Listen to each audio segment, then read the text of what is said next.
Merhaba arkadaşlar. Örgümü dediniz kanalıma hepiniz hoş geldiniz. Bu videomda sizlere görmüş olduğunuz bu güzel ve farklı şekilde duran çantanın yapımını anlatmak ve paylaşmak istiyorum. Şöyle göstereyim. Umarım sever ve beğenirsiniz arkadaşlarım. Böyle kağıt ip kullandım arkadaşlar yaparken ben bu çantamı. Şöyle göstereyim. Hep birlikte yapacağız inşallah. Dokuma tekniği ve kağıt ip arkadaşlar. Kullandığım ipler. Şöyle onları da göstereyim size. Bir de şu şekilde şerit ip denilen ipi kullandım. Bunu bu aralardan geçirirken kullanacağız arkadaşlar. Yapımı gayet kolay. Herkesin yapabileceği sadece zincirler ve şeylerden oluşan bir çanta arkadaşlar. Evet, şimdi hadi hemen yapımına geçelim ve bu güzelliği birlikte örelim arkadaşlar. Şu şekilde kağıt ipimiz var. Bununla başlayacağız. Daha sonra şerit ipleri arasından geçireceğiz. 4 milim tığ kullanacağım arkadaşlar. Öncelikle ne büyüklükte istiyorsak o büyüklükte bu en taban kısmı olacak.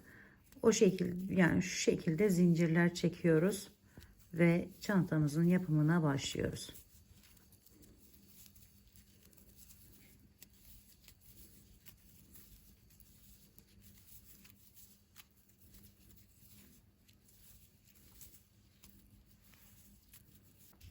Şimdi arkadaşlar ben bunu 40 santim olarak yaptım. Zincirler çektim 40 santim.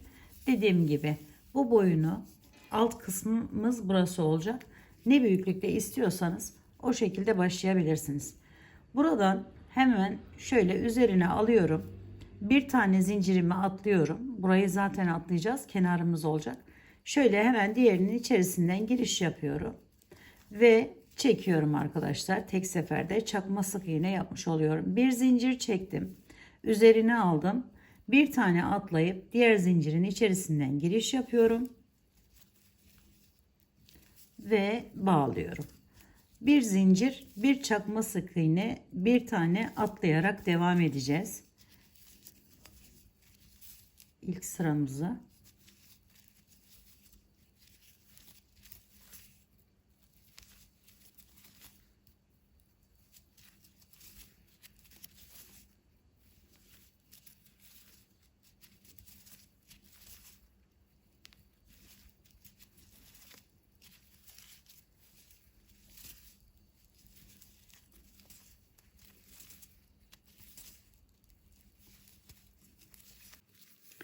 Evet, şimdi sona geldiğimizde yine bir tane zincir çekiyoruz.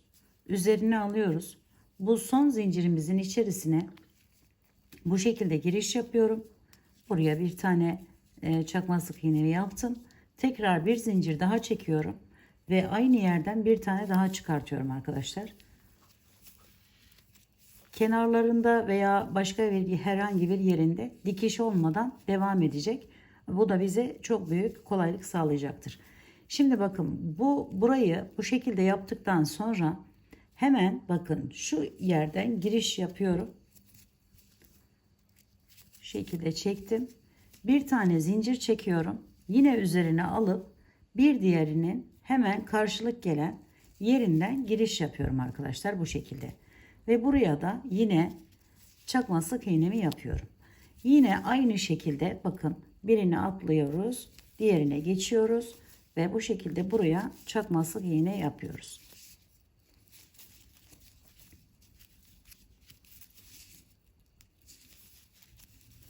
Diğeriyle karşılık gelecek yerlere arkadaşlar.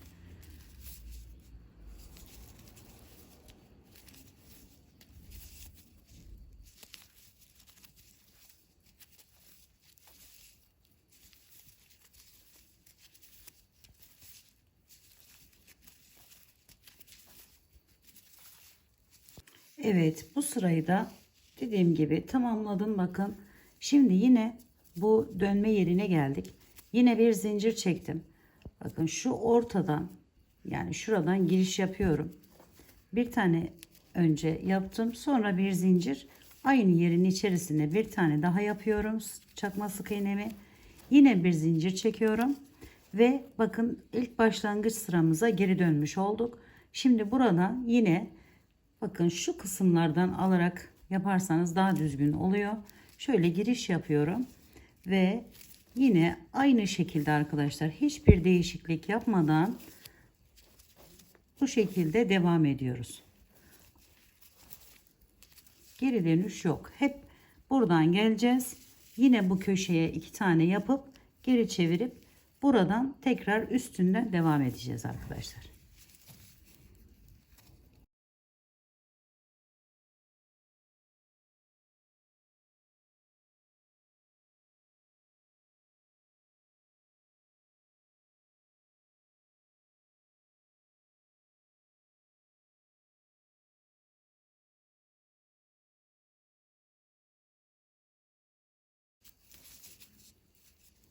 Bakın son yere geldim yine. Buradan önce giriş yapıyorum. Şöyle bir tane zincir çekiyorum ve yine şu kısımdan giriş yapıyorum. Aynısının üzerine tekrar bir tane daha ve diğerine geçiyorum. Artık burada arttırma falan yapmayacağız arkadaşlar. Bakın bükülmeye başladı. Böyle biraz ince olsun. Eğer daha büyük, daha altı daha tabanı daha geniş istiyorsanız bunu burada arttırma yapmanız gerekiyor. Ama ben öyle yapmak istemedim. Direkt böyle ince bir çanta yapmak istediğim için bu şekilde devam edeceğim arkadaşlar. Bakın hemen üstündekilere bağlayarak birer tane yaparak devam ettim. Ve şimdi bu tarafına geçtik. Burayı da aynı şekilde hiçbir değişiklik yapmadan artık bundan sonrasına dilediğimiz uzunluğa gelene kadar bakın şöyle göstereyim. Dönerek tamamlayacağız arkadaşlar. Ne yükseklikte istiyorsak o yüksekliğe gelene kadar bu işlemi yapıyoruz. Evet arkadaşlarım, şimdi ben çantamı gördüğünüz gibi boyunu uzattım. İstediğim ölçüye geldi. Şimdi böyle bir de sapın bir kısmını yaptım, bir tanesini. Bu şekilde bir sap yapmak istedim. Çok fazla uzatmayın arkadaşlarım. Çünkü kullandıkça yani uzayabiliyor. Şimdi bunu da yaparken şöyle çantamı tuttum. Şuradan 1, 2, 3, 4, 5, 6 yani şöyle ortalayın. Neresinde isterseniz, ben buradan başlamayı daha uygun gördüm. Çünkü böyle şekil olarak da buradan yapmam daha güzel olacaktı. Hemen devam ediyorum. Yine aynı şekilde diğer yaptığımız gibi bakın şöyle bir tane zincirimi çektim. Üzerine alıyorum. Hemen buradan giriş yapıyorum. Ve bu şekilde yerler yaparak yine 5 tane yapacağım arkadaşlar. İlerleyeceğim ve çantanın sap kısmını yapmaya geçeceğim. Şöyle diğerinin yanına gelene kadar, yani şuraya kadar bu şekilde devam ediyorum.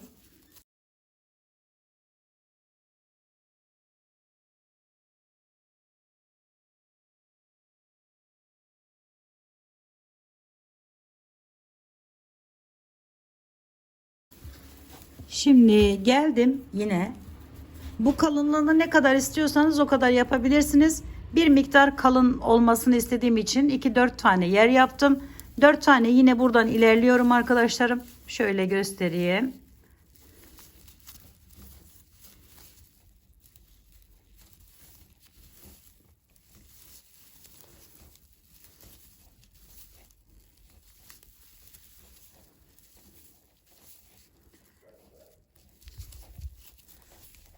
Dört tane ilerledim. Bakın diğerinin yerine geldik. Şimdi buradan geri dönüyorum. 3 tane zincir çekiyorum. 2 ve 3. Üzerine aldım yine. Bakın şu kısımlarından giriş yaparak yine üst kısmından şöyle hemen üstüne, yalnız arkadaşlar aradaki boşluklara yapmayacağız. Üstüne gelecek şekilde ne uzunlukta istiyorsak o uzunlukta çantamızın sap kısmını da yapıyoruz arkadaşlar. Şöyle Dediğim gibi çok fazla uzun yapmayın. Sarkma yapabilir kullandıkça. O yüzden yapacağınız düşündüğünüz miktardan bir tık kısa yapın ki sonra istediğiniz boyuta gelsin. Şimdi 1, 2, 3, 4 tane yaptım. Tekrar 3 zincir çekiyorum. 1, 2 ve 3. Geri dönüyorum. Üzerine alıp bakın hemen buradan giriş yapıp buradan devam ediyorum. Aynı şekilde sadece tek dikkat etmeniz gereken husus üzerlerine yapmak ve kenarlarda 3 zincirle geri dönmek. Bu şekilde arkadaşlarım. Evet arkadaşlarım, diğer kısmını da sapını da tamamladıktan sonra diğerinin ölçüsüyle aynı şekilde olacak şekilde hemen karşılık gelen yerine şuradan şöyle 1 2 3 4 5 6 tane ilerliyorum. 1 2 3 4 5 6 ve geliyorum buraya. Şu şekilde alıp diğerinin hemen karşılık gelecek yerine arkadaşlarım şöyle eklememi yapıyorum. Bir tane zincir çekiyorum. Yine üzerine alıp bu şekilde şey olmasın, ters olmasın. Evet.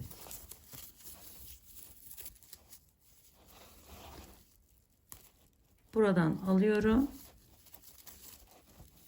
Bir tane zincir çekiyorum. Diğerine geçiyorum. Buraya bağlıyorum.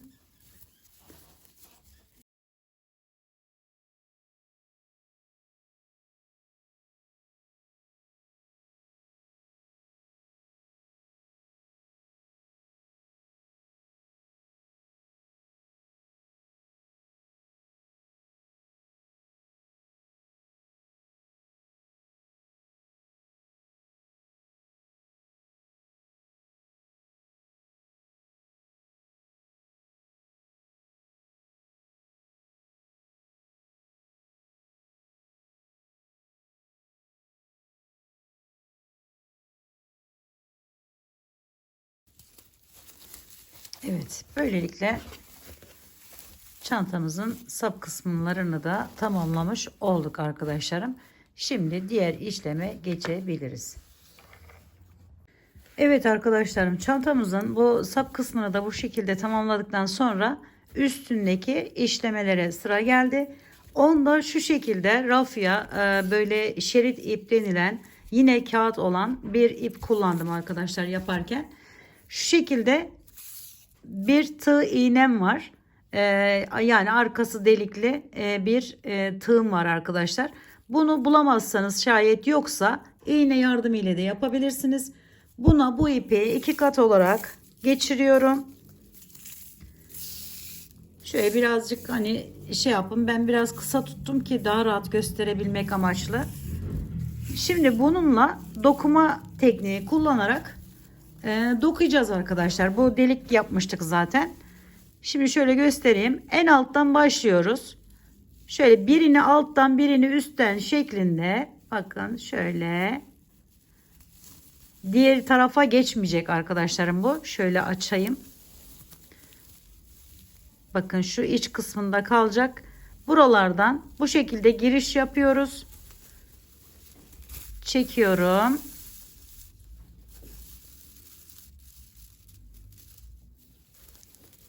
Şimdilik bu iki ucu şöyle tutalım.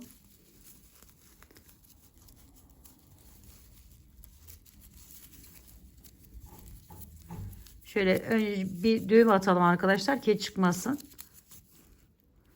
Daha sonra onu iç kısmına alırız. Şimdi bakın şöyle buradan geçiriyoruz.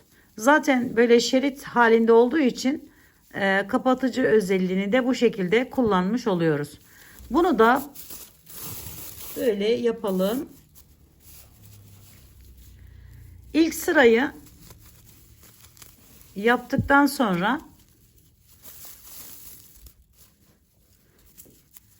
ikinci sırada ise arkadaşlarım devam etmeyin, ben fazla zamanınızı almak istemiyorum. İkinci sırada bu altta olan yeri üstten, yani bu şekilde Üstte olan yerin ise altına denk gelecek şekilde şöyle alıyoruz ki böyle bir görüntü elde edelim arkadaşlar, bakın. Bu şekilde bütün hepsini yapacağız. En son sap kısımları kalacak. Sapında aynı işlemi uyguladıktan sonra çantanızı tamamlamış olacağız arkadaşlar. Bu işlemi yaparken arkadaşlar şu şekilde yaptığınız çantanın içerisine bir kırlent böyle koyarsanız şayet bu şekilde yapmanız daha kolay oluyor. Şöyle hem arkasına veya başka yerlerine geçme ihtimali de ortadan kalkmış oluyor. Ve bakın böyle daha rahat çalışabiliyorsunuz. Onu da söylemeden geçmek istemedim. Bu şekilde tamamlayalım şimdi. Üst kısımlarını da aynı şekilde yapalım. Ve çantanızı tamamlayalım arkadaşlar. Evet arkadaşlarım, ben çantamı bakın bu şekilde tamamladım. Bir tane böyle ip yaptım. İki rengin karışımından. Ve onu da bu ağız kısmından geçirdim. İçine bir astar geçirdim. Böyle bunu fermuarı da var aynı zamanda. Dilerseniz hani fermuarını kullanmayıp direkt buradan torba gibi büzerek de kullanabileceğinizi göstermek amaçlı böyle yaparak sizinle paylaşmak istedim. İpleri buradan geçirdim, gördüğünüz gibi aynı buradaki sistemi burada da uyguladım arkadaşlarım. Ve böyle güzel, değişik, farklı bir çanta çalışmasını tamamlamış olduk arkadaşlar. Umarım sizler de sevmiş ve beğenmişsinizdir. Böyle değişik bir şeyle yapmak istiyorsanız yapımı da gördüğünüz gibi kolay. Bu çalışmayı yapabilirsiniz. Şimdiden yapacak olanlara kolaylıklar diliyorum. Bir dahaki videomda görüşmek üzere. Hoşça kalın, sağlıkla kalın. Allah'a emanet olun arkadaşlar.